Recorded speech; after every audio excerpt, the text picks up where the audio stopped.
Hello बच्चों। तो आज शुरू करेंगे एक्सरसाइज 2.1। बहुत इजी एक्सरसाइज है बच्चों, कुछ भी नहीं है। इस पर 1 नंबर की ओटी आती है आपकी, ठीक है, इस साल भी आई है। तो सबसे पहले कुछ चीज़ें बता देता हूँ मैं इसके अंदर, ठीक है। जिन पे बुक हो वो बुक रख कर बैठना सामने। जैसे आपको मैंने जनरल क्वाड्रेटिक पॉलिनोमियल बताया था। जनरल क्वाड्रेटिक पॉलिनोमियल क्या होता है हमारा, शुरू में जब मैंने समझाई थी 2.2। तो जनरल क्वाड्रेटिक पॉलिनोमियल होता है बच्चों हमारा a x square plus b x plus c, ये होता है ना। तो इसमें मैंने आपको बताया था इसकी जीरोस कितनी होंगी, 2 जीरोस होंगी इसमें। 2 जीरोस क्यों होंगी, क्योंकि ये एक्स स्क्वायर है, डिग्री इसकी कितनी है, 2 है। तो इसकी जो 2 जीरोस हैं, ये एक इक्वेशन है, ये मान लो इक्वेशन है या पॉलिनोमियल है बच्चों। तो इसका ग्राफ बनता है, क्या बनता है, ग्राफ। और इसका ग्राफ काय पे बनाते हैं पहले आपको सब मालूम होगी, 9th क्लास में आपने पढ़ा है। जो अपन ग्राफ बनाते हैं ना, कोऑर्डिनेट ज्योमेट्री अपन ने पढ़ी थी, कार्टेशियन प्लान। उसके अंदर क्या होता था बच्चों, इस प्रकार से होता था, देखो ऐसा होता था ना। एक्स एक्सिस ये प्लस वाली होती थी, ये वाई एक्सिस होती थी प्लस वाली, ये एक्स माइनस होती थी, और ये वाई माइनस होती थी, ठीक है। ये ओरिजिन होता था। तो जब आप इसको ड्रॉ करोगे, इस इक्वेशन का ग्राफ अगर आप इस पर ड्रॉ करोगे, जैसे आपने है ना, देखो 9th क्लास में चैप्टर नंबर 4 में लीनियर इक्वेशन के ग्राफ बनाए थे। लीनियर इक्वेशन के ग्राफ बनाए थे ना आपने। लीनियर इक्वेशन के जैसे आप ग्राफ बनाते थे चैप्टर नंबर 4 में, कई सारे सवाल थे 4.3 में। एक वो टेम्परेचर वाला सवाल था, टैक्सी वाला सवाल था, यामिनी फातिमा वाला सवाल था। उसमें सीधी सीधी लाइन आती थी, ऐसी ऐसी स्ट्रेट लाइन आती थी ऐसी, है ना। तो इसके अंदर जब अपन इसका ग्राफ बनाएंगे ना, तो उसमें स्ट्रेट लाइन नहीं आती, इसमें पैराबोला आता है। इसका ग्राफ कैसा होता है बच्चों, पैराबोला। क्वाड्रेटिक इक्वेशन का पैराबोला। पैराबोला कैसा होता है, इस टाइप में होता है, ये ऐसा, ये देख रहे हो ना, या ऐसे, ठीक है, या इस प्रकार से, इस प्रकार से, यू मान लो उल्टा यू, सी मान लो इस तरीके से, ठीक है। तो ये इस प्रकार से ऐसे बनेगा, ऐसे बन सकता है ना, ऐसे भी बन सकता है, ऐसे बन सकता है, ऐसे किसी भी प्रकार से बन सकता है बच्चों, ठीक है। तो इससे अपन ग्राफ से पता लगा सकते हैं कि क्वाड्रेटिक पॉलिनोमियल की या क्वाड्रेटिक इक्वेशन की कितनी जीरो हैं। जैसे मान लो आपको ये दिख रहा है एक्स एक्सिस, जैसे आपको ये एक्स एक्सिस दिख रहा है ना, ये कितनी जगह इसको टच कर रहा है उतनी इसकी जीरो। जैसे मान लो ये 2 जगह टच कर रहा है इसको, समझ रहे हो ना, तो इसकी कितनी जीरो होंगी बच्चों, 2 जीरो होंगी, समझ रहे हो। एक यहाँ और एक यहाँ टच कर रहा है, ठीक है। अब यहाँ समझ में आता है, एक्स एक्सिस को देखेंगे अपन के वाई एक्सिस को देखेंगे, यानी ये जो पैराबोला है या पैराबोला है या कोई भी कर्व है। कर्व देखो ऐसी होती है, कर्व लाइन तो ऐसी होती है, ये लाइन हो गई। कर्व थोड़ी ऐसी होती है, ऐसी तिरछापन आ जाता है, तो उसमें कर्वनेस आ जाती है, ठीक है, जो खाओ इस तरीके से, ऐसे कर्व बोलते हैं। अब ये टच कहाँ कर रही है ग्राफ को, ये भी देखना ज़रूरी होता है बच्चों, कि ये एक्स एक्सिस पे टच कर रही है या वाई एक्सिस पे टच कर रही है। तो अपन ईजिली देखो, मैं बता देता हूँ इसमें। जैसे मान लो कभी भी पी एक्स लिखा हो ऐसा, पॉलिनोमियल ऑफ एक्स, इसका मतलब क्या नाम है इसका, P x, polynomial of x, तो वो हमेशा किसको इंटरसेक्ट करेगी, इंटरसेक्ट यानी समझते हो ना, टच करेगी या काटेगी एक्स एक्सिस को। समझ गए बात को, p और x, पॉलिनोमियल ऑफ x। और अगर पी वाई लिखा हुआ है तो वो किसको इंटरसेक्ट करेगी, ये चीज़ ध्यान रखना, ऑब्जेक्टिव में आ सकता है। जितना भी मैं जो कुछ समझा रहा हूँ ना, बिल्कुल इसका मैं नोट्स है मेरे पास में, बना के भेज दूंगा, लेकिन आपको बिल्कुल मेरी बात को ध्यान से समझना है और अच्छे से। ये ऑब्जेक्टिव में आ सकता है, ये जितना भी मैं लिख रहा हूँ ना यहाँ पे, इसको बिल्कुल ध्यान से। तो पी वाई वाला पॉलिनोमियल किसको इंटरसेक्ट करेगा, वाई एक्सिस, ये वाई एक्सिस को इंटरसेक्ट करेगा। तो इसी प्रकार से जब वो जनरली वो आपसे पी एक्स वाला ही पूछेगा हमेशा, बुक में भी पी एक्स वाला ही दिया है। इन केस वो मान लो आपसे वाई वाला पूछ ले, तो आप वाई को देखोगे, है ना, एक्स एक्सिस को नहीं देखोगे। समझ में आया बात को। अब थोड़ा सा और, जैसे मान लो लीनियर इक्वेशन है। लीनियर इक्वेशन ये होती है a x plus b y plus c equal to 0। ये 9th क्लास में पढ़ी थी अपन ने। 2 वेरिएबल्स किए थे, एक्स वेरिएबल और वाई वेरिएबल। इसका जो ग्राफ होता है वो कैसी होती है, लाइन होती है, बिल्कुल लीनियर ग्राफ होता है। कैसा होता है, लीनियर, है ना। और क्वाड्रेटिक इक्वेशन क्या होती है बच्चों, a x square plus b x plus c. तो इसका ग्राफ कैसा होता है, पैराबोला।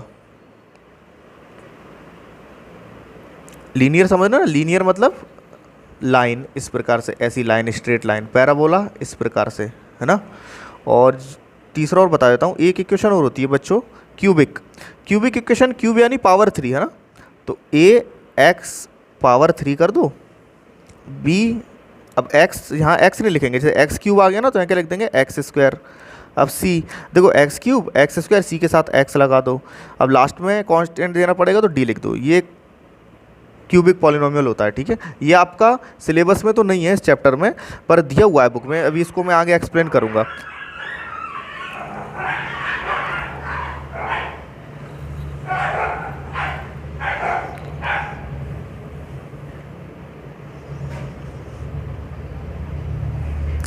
ये आपकी बच्चों सिलेबस में तो नहीं है लेकिन चैप्टर में दी हुई है, ठीक है। मैं इसको अभी आगे एक्सप्लेन करूँगा।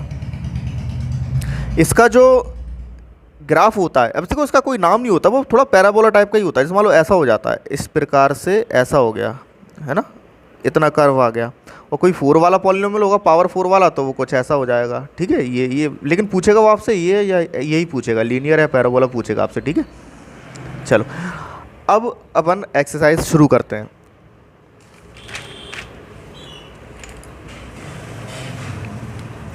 एक्सरसाइज में पहला जो क्वेश्चन है, एक्सरसाइज में अगर आप क्वेश्चन पढ़ोगे बच्चों तो क्वेश्चन में उसमें लिखा है y equal to P X बताना है अपने को।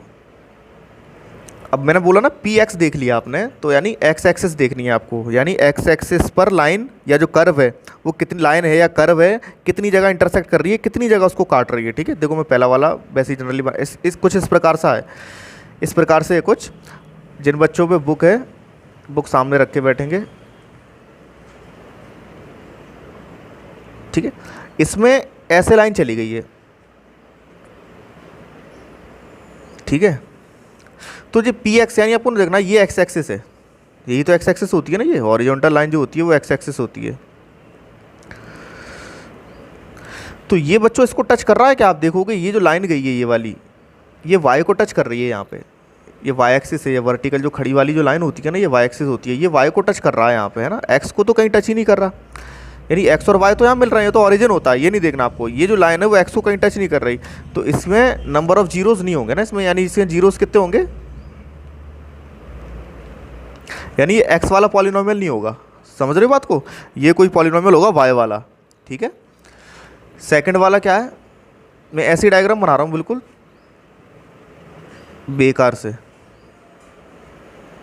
सेकंड में कुछ कुछ ऐसा है, ऐसा। तो इसमें आप देखेंगे एक्स एक्सिस को कितनी जगह इंटरसेक्ट कर रहा है, ये एक पॉइंट मिल गया, समझ रहे हो बात को। तो इसमें नंबर ऑफ जीरोस कितने होंगे, एक जीरो होगी इसमें, यानी एक्स एक्सिस को जो एक जगह इंटरसेक्ट कर रहा है, समझ रहे हो बात को, तो एक जीरो होगी इसके अंदर, ठीक है। थर्ड वाला अगर आप देखोगे ये एक्स है और ये वाई, ठीक है। थर्ड वाले में लाइन ऐसी गई है, तो ये एक्स एक्सिस को कितनी जगह टच कर रहा है बच्चों, देखो यहाँ से शुरू से देखो ये एक्स एक्सिस है, आपको इस पे बिल्कुल सेंटर यहाँ ध्यान केंद्रित करना है अपना। आप यहाँ से आए, एक ये पॉइंट मिल गया, ठीक है, एक ये पॉइंट मिल गया। अब इसको मत गिन लेना, ये तो ऑरिजिन है ना, ये तो ऑरिजिन होता है ये पॉइंट, तो ये एक्स और वाई जहाँ इंटरसेक्ट करती हैं। ये जो कर्व है ये लाइन देखो ये कहाँ इंटरसेक्ट कर, ये एक इंटरसेक्ट कर गया एक्स एक्सिस को, ये वाई को तो देखेंगे ही नहीं। अब यहाँ एक पॉइंट पे यहाँ पे इंटरसेक्ट कर गई और एक पॉइंट पे फिर यहाँ पे इंटरसेक्ट कर गई, यानी 3 पॉइंट मिल गया आपको, 1 2 3। ये नहीं गिनेंगे ऑरिजिन वाला बच्चों, ध्यान रखना, ठीक है। तो 1 2 3, तो नंबर ऑफ जीरोज इसमें कितने हो जाएंगे, 3 जीरोज हो जाएंगे, समझ में आया। ऐसे ही इसके बाद है फोर्थ वाला, उसमें ऐसा है, तो इसमें 2 जगह टच कर रहा है, इजी है। तो ये जो कर्व है वो 2 जगह टच कर रही है, तो इसमें नंबर ऑफ जीरोस कितने होंगे, 2 होंगे। नेक्स्ट में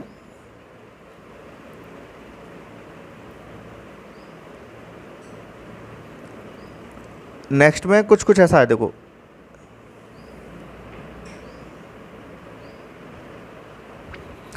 ठीक है। तो यहां अपन देखेंगे ये एक्स एक्सिस को कितनी टच कर रहा है, बस एक्स को देखो, देखो ये लाइन, ये एक पॉइंट और ये दूसरा पॉइंट, फिर ये कर्व गया, ये तीसरा पॉइंट, फिर ये कर्व गया, ये चौथा पॉइंट, यानी नंबर ऑफ जीरोस कितने होंगे इसमें, 4 जीरोस होंगे इसमें, ठीक है। ऑब्जेक्टिव में आता है, इसी साल आया ये। लास्ट वाले में बच्चों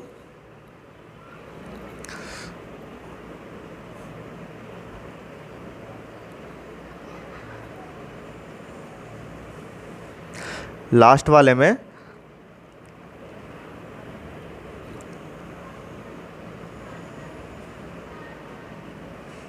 ठीक है। तो इसमें अब देखेंगे तो इसमें कितनी टच कर रहा है, देखो एक ये पॉइंट हो गया, ये गया, फिर ये एक ये आ गया, ये भी एक पॉइंट है, ठीक है, ये एक यहाँ टच कर गया और फिर ये आ गया। तो यहाँ पे 1 2 3 जगह टच कर रहा है, तो इसमें नंबर ऑफ जीरोस कितने होंगे बच्चों, 3 जीरोस होंगे। आपको समझ में आ गई होगी एक्सरसाइज। इसके बाद बच्चों एग्जाम्पल है, वो आप स्वयं कर लेना, ठीक है, बहुत ईजी है। ये देखो ये, अब इसमें भी आप अगर देखोगे ध्यान से तो किसका पूछा है, एक्स एक्सिस, इसमें देखो ये देखा करो आप, तो y equal to P X, यानी पी एक्स लिखा हुआ है ना, यानी एक्स एक्सिस को देखना है आपको, समझ गए बात को। तो अब यहाँ देखेंगे, यहाँ कितनी जगह, ये एक पॉइंट पे टच कर रहा है जगह, तो इसका 1 हो जाएगा। ये कितनी पॉइंट पे टच कर रहा है, 1 और 2 पॉइंट पे टच कर रहा है, तो इसमें नंबर ऑफ जीरोस 2 हो जाएंगे। इसमें 1 यहाँ टच कर रहा है, 1 यहाँ टच कर रहा है, 1 यहाँ टच कर रहा है, इसमें नंबर ऑफ जीरोस 3 हो जाएंगे।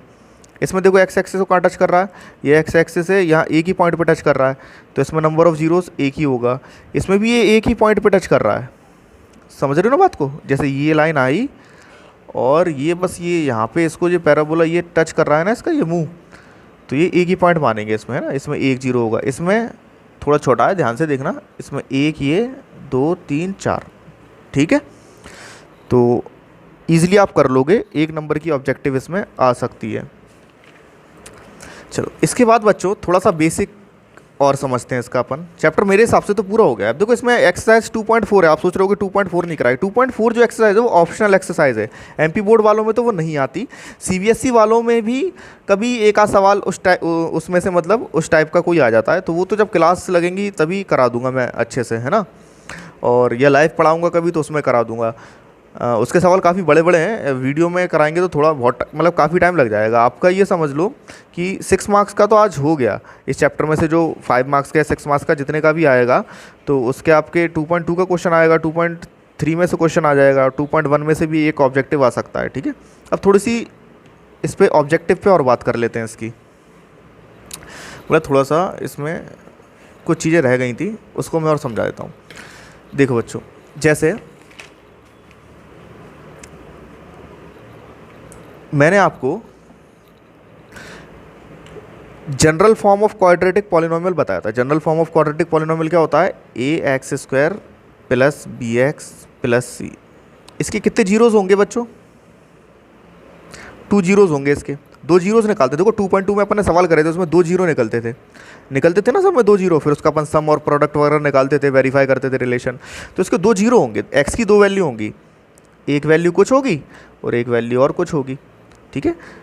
तो देखो कई, अब कुछ पॉलिनोमियल में तो x की वैल्यू सेम आती है, कुछ में x की वैल्यू अलग आती है, तो x की वैल्यू 2 अलग वैल्यू होंगी। तो अपन जनरली इनमें एक को मान लेते हैं अल्फ़ा और एक को मान लेते हैं बीटा।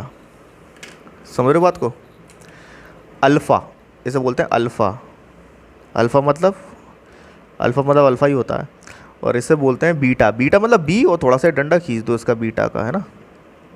अल्फ़ा वगैरह, alpha rays, beta rays, gamma rays, ये सब साइंस के टॉपिक हैं। अल्फ़ा के बारे में तो मैंने बताया भी है स्कूल में कई बार। तो 2 जीरो होंगी, एक जीरो क्या है बच्चों अल्फ़ा और दूसरी जीरो क्या है बीटा, ठीक है। तो सम ऑफ जीरोस, क्या फॉर्मूला बताया था बच्चों मैंने इसका, याद आया किसी को, 2.2 sum of zeros minus B upon है, बताया था ना बच्चों। तो अपन सम ऑफ जीरो, सम यानी जीरो को जोड़ दो, तो इसके 2 जीरो हैं, एक अल्फ़ा है और एक बीटा है। तो अपन क्या कर सकते हैं कि alpha plus beta is equal to minus B upon है, ठीक है। ये एग्जाम में आ सकता है, यानी सम ऑफ जीरोस को ना लिखते हुए वो ऐसा लिख सकता है, alpha plus beta equal to minus B upon है। समझ गए बात को। इसके बाद product of zeros, product of zeros क्या होता था अपना, प्रोडक्ट ऑफ जीरोस क्या होता था बच्चों, सी अपॉन है ना।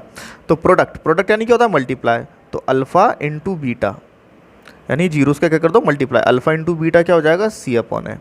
मल्टीप्लाई का साइन हटा भी सकते हैं, कोई दिक्कत नहीं है, अल्फ़ा बीटा भी लिख सकते हैं ना, मल्टीप्लाई का साइन लगाना जरूरी नहीं होता बीच में, तो एक ही हो सकती है। दो फॉर्मूले ये हो गए, ठीक है। तो ये भी आ सकते हैं। अब इसका डिटेल में काफ़ी कुछ नॉलेज और 4 चैप्टर में मिलेगा आपको, ठीक है, इसमें और ज़्यादा मैं नहीं बता रहा। ऐसे ही थोड़ा सा और बता देता हूँ, क्यूबिक पॉलिनोमियल और है इसके अंदर आपका टॉपिक, यानी समरी अगर आप पढ़ोगे, समरी पढ़नी है बच्चों आप लोगों को, ठीक है, हर चैप्टर की, वो मैं बता दूंगा किस प्रकार से पढ़नी है, सारी समझा दूंगा। अब इसमें बच्चों क्यूबिक पॉलिनोमियल जनरल फॉर्म बता रहा हूँ इसकी मैं। क्यूबिक पॉलिनोमियल क्या होता है? क्यूबिक पॉलिनोमियल यानी जिसमें x की पावर 3 हो। तो अब देखो कैसे लिखना है, याद करने से x की पावर 3 लिख लो, फिर क्या आएगा x², फिर क्या आएगा x, है ना। तो इसमें लगा लो a b c और लास्ट में कांस्टेंट देना पड़ता है बच्चों, तो d लगा दिया। ये इसकी जनरल फॉर्म हो गई, समझ में आई बात। ax³ + bx² + cx + d, ये इसकी जनरल फॉर्म हो गई, आ सकती है, ठीक है। इसके बाद इसके कितने जीरो होंगे बच्चों? इसके 3 जीरो होंगे, है ना, पावर 3 है तो 3 जीरो इसके क्या मान लो, एक अल्फ़ा मान लो और एक बीटा मान लो और एक गामा मान लो। गामा ऐसा होता है वाई जैसा थोड़ा थोड़ा, ठीक है, समझ में आई बात। तो इसमें ये तीनों जीरोज़ हैं, अल्फ़ा बीटा गामा, इनको जोड़ेंगे तो क्या आएगा, alpha plus beta plus gamma. इसका फॉर्मूला भी होता है बच्चों -b/a, ठीक है। जैसे क्वाड्रेटिक में होता है ना, वैसे ही इसमें होता है, alpha plus beta plus gamma is equal to -b/, ये फार्मूला आपको याद करना है। इनका प्रोडक्ट भी alpha into beta into gamma, ये प्रोडक्ट थोड़ा अलग हो जाता है, प्रोडक्ट होता है इसका -d/a,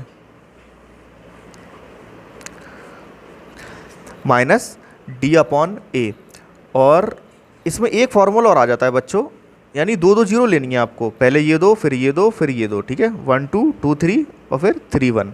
तो alpha beta plus beta alpha, sorry beta gamma, alpha beta plus beta gamma plus alpha और गामा, इसका फार्मूला होता है c/a, ठीक है। ऑब्जेक्टिव में आ सकते हैं, वैसे आए तो नहीं है अभी 2 साल से, लेकिन आपको करने हैं, इस पर सवाल भी हैं, ऑप्शनल में है, वो बाद में कराएंगे। तो ये तीनों फार्मूले आपको और याद करने हैं, समरी में भी लिखे हुए हैं बच्चों, ठीक है। और डिवीज़न एल्गोरिथम का फार्मूला भी बताया था मैंने, कल भी उस पर सवाल कराए थे, एक वो फार्मूला हो गया, 2 ये फार्मूले हो गए, ये अभी मैंने पीछे बताए जो आपको, ये वाले 2 फार्मूले हैं ना। तो इस समरी में सब दिया हुआ है बच्चों, और जितनी भी मैंने चीज़ें समझाई हैं ना आपको इंटरसेक्शन वाली, कि वाई वाला, जैसे मान लो ये समझाया था ना मैंने, समरी बता देता हूँ चलो। जैसे समरी है, ठीक है, तो इसमें समरी आप पढ़ लेना, है ना। जैसे पॉलिनोमियल डिग्री 1 2 3 की डिग्री होती है, 1 वाले को क्या बोलते हैं लीनियर, 2 वाले को क्या बोलते हैं क्वाड्रेटिक, और 3 वाले को क्या बोलते हैं क्यूबिक बोलते हैं। ये तो सब पढ़ के जाना है आपको। अब इसमें क्वाड्रेटिक पॉलिनोमियल की डेफिनेशन दी है, मैंने बताया था ना, ax² + bx + c होता है, abc रियल नंबर्स होते हैं। अब यहाँ ये थर्ड पॉइंट जो मैंने आज बताया आपको, कि px वाला जो पॉलिनोमियल होगा, ग्राफ की बात करें अपन, px वाला जो पॉलिनोमियल होगा वो x coordinate, the zero of px precisely the x coordinate of the point where the graph y = px, ये चीज़ आपको ध्यान रखनी है बच्चों, ये पॉइंट है बस, ऊपर का तो कोई मतलब का नहीं है। ये लाइन ये दिख रही है ना, y = px, यानी polynomial of x intersect the x axis, यानी जो px वाला जो ग्राफ है वो किसे इंटरसेक्ट करेगा, x एक्सिस को इंटरसेक्ट करेगा, ठीक है। इसके बाद ये अल्फ़ा प्लस बीटा का, अल्फ़ा इंटू बीटा का फार्मूला दिया है, ये 3 फार्मूले और समझा दिए मैंने आपको, है ना। और ये डिवीज़न एल्गोरिथम का फार्मूला दिया है, तो समरी इसकी आप पढ़ लोगे, ईजी है। तो चैप्टर कंप्लीट हो गया मेरे हिसाब से। अब एमपी बोर्ड वाले इस चैप्टर में अच्छे से प्रैक्टिस करें बच्चों, इसकी किसी भी सवाल में प्रॉब्लम हो वीडियोस देखें, मुझसे पूछें, ठीक है। आपके 5 मार्क्स पक्के हो गए अगर आपको ये चैप्टर आ गया तो, ठीक है, 5 मार्क्स कहीं नहीं गए आपके। इसके बाद 3 चैप्टर शुरू करेंगे, और प्रैक्टिस आपको अच्छे से करनी है बच्चों। कुछ बच्चे प्रैक्टिस करके ही नहीं दिखाते कुछ बच्चे, तो इसलिए मैं कहूँगा कि सब जने प्रैक्टिस करें अच्छे से, इनकी डिवीज़न करें और फैक्टर करें, और जितने भी बड़े बड़े सवाल मैंने बताए हैं अभी 2-3 दिन में कराएं, इंपॉर्टेंट बताएं जो कि इंपॉर्टेंट हैं, उनकी अच्छे से प्रैक्टिस करें, है ना।